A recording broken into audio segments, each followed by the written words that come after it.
Hello again. It's my last day in Mexico. I've got a few hours left before my flight. My body feels good. Hurt a little bit here. I think I tweaked an intercostal because I went really hard in my last week at Circolite, the circus, where I was spending all my time in Mexico. Did a lot of handstand training in my last week, performed my last night on aerial silks, had so much fun, went really, really hard. I'll be okay, well worth it. My neck feels really good. What I usually hurt doing handstands is my neck. It's just a really mysterious body part. Sometimes I wake up in the morning, move it around, and in my head it sounds like as if it's like crunchy jelly. I have spent a lot of the last month learning about the neck in the book that I brought to Mexico. The neck is the top 7 vertebrae of the spine. So if the spine's like a big snake that comprises our trunk, the neck is the top 7 like Lego blocks of the 26 in total, and it's called the cervical spine. So if the neck is just spine, then I would think where the spine goes, the neck goes, and where the neck goes, the spine goes. So I got in the habit of tucking my chin when I do handstands, because if my neck is curved, then so will be my ribs, my spine, my abs. I got in the habit of looking at the corner where the wall meets the floor. I stopped doing that because I wanted to do handstands outside, and every room is different. And then I got in the habit of looking at my feet as I kicked up and over, and as I saw my feet kick into place, I would like snap my neck back looking down as if that motion is gonna like stop my feet from going over. Let's try it. I haven't done it in a while.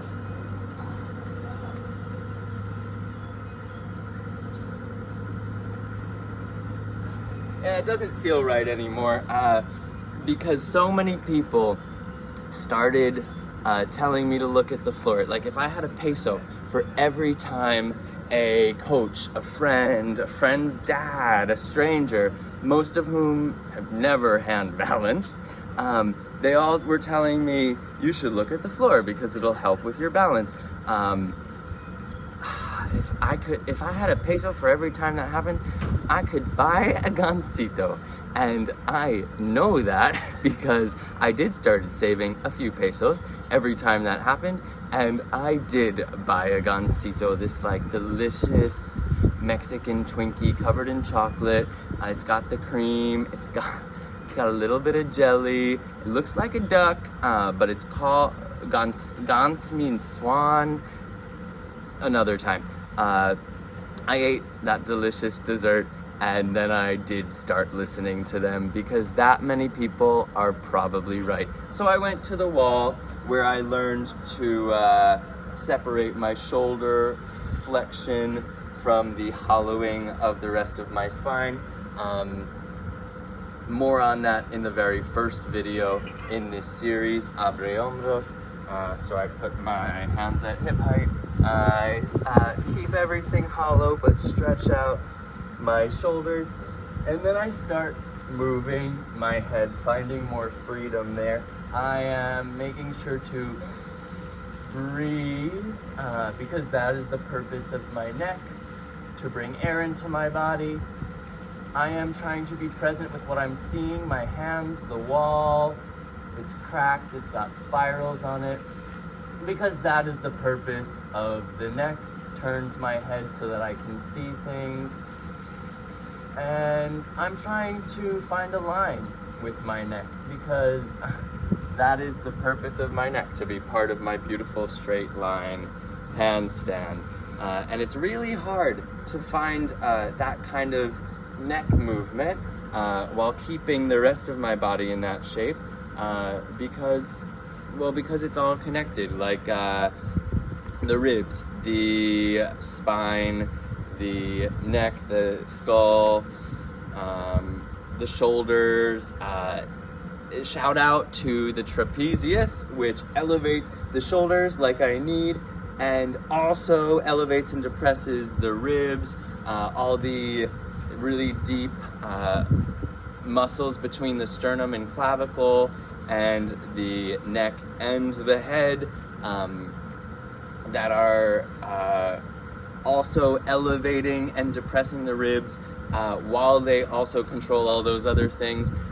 They're moving the ribs so that I can breathe, because that also needs to happen at the same time. It's a lot going on so that I can straighten out my spine, and that, I think, means that all the curves in my spine, I'm using all those muscles, stretching muscles, working muscles, to straighten out the curves of the snake of my spine. I think that's what is meant by lengthening the spine. I have heard teachers talking about as if there's like, here are the Lego blocks, the vertebrae of the spine, as if there's like more space between them, as if I'm elongating the space between them. I don't think that's a thing, because I haven't found anything about that in my book. However, this doesn't know everything. I don't know everything. And I do like the idea of the space between the Lego blocks. I think it's a really cool visual. I really like it as Bill Irwin plays with it.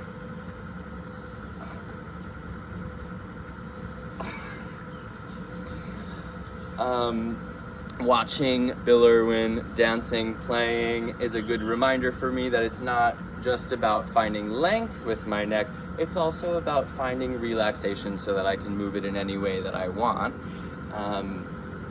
So I started relaxing, trying to find what it means to relax my neck in an upside down handstand, standing. And there's a lot of different ways that I can move my neck. The vertebrae, you don't need an anatomy book to figure this out, that the vertebrae at the bottom of the neck are much bigger than the vertebrae at the top of the neck, because it's like a snake, it tapers off at the top.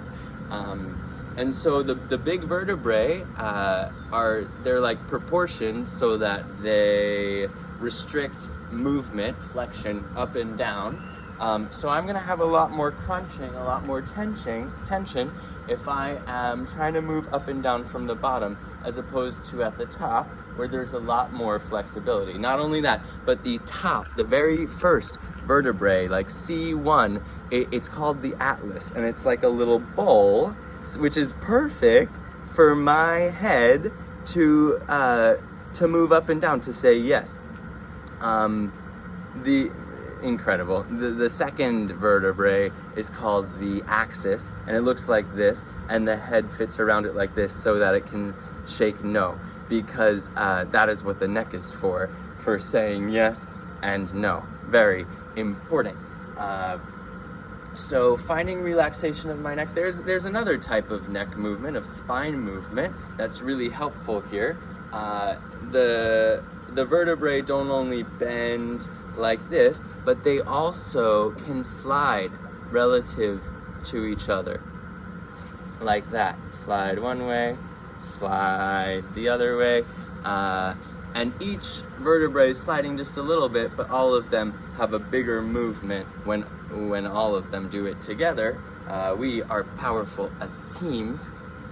So if I can slide all the vertebrae backward, that's gonna give me a lot more room to find freedom and not tension when I extend my neck upward. That is worth playing with. It's also, I feel like a lot of really, really cool dancers are really good at moving their neck like that while keeping their head straight.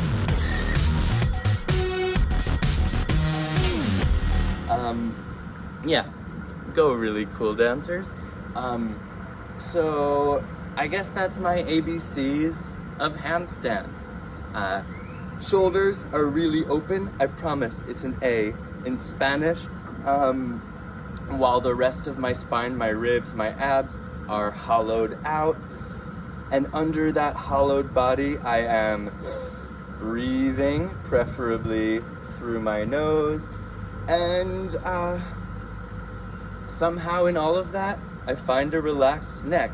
So when I turn attention to my neck, I should know that it is not being held really tight, and maybe I will be able to move it, swing it around a little bit, though that'll probably throw off my balance. Here's my handstand.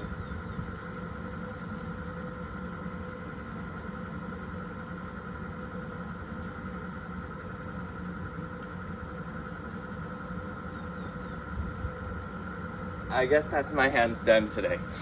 No, I'll do another one. There's an entrance that I started playing with yesterday. Entering the handstand from the side, I think, can help find the line a little easier, find balance a little easier to correct for side balance than front and back balance. Let's see.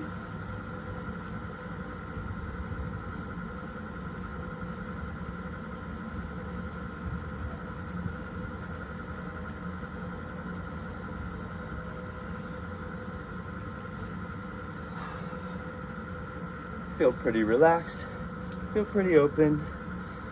I am breathing. See you later.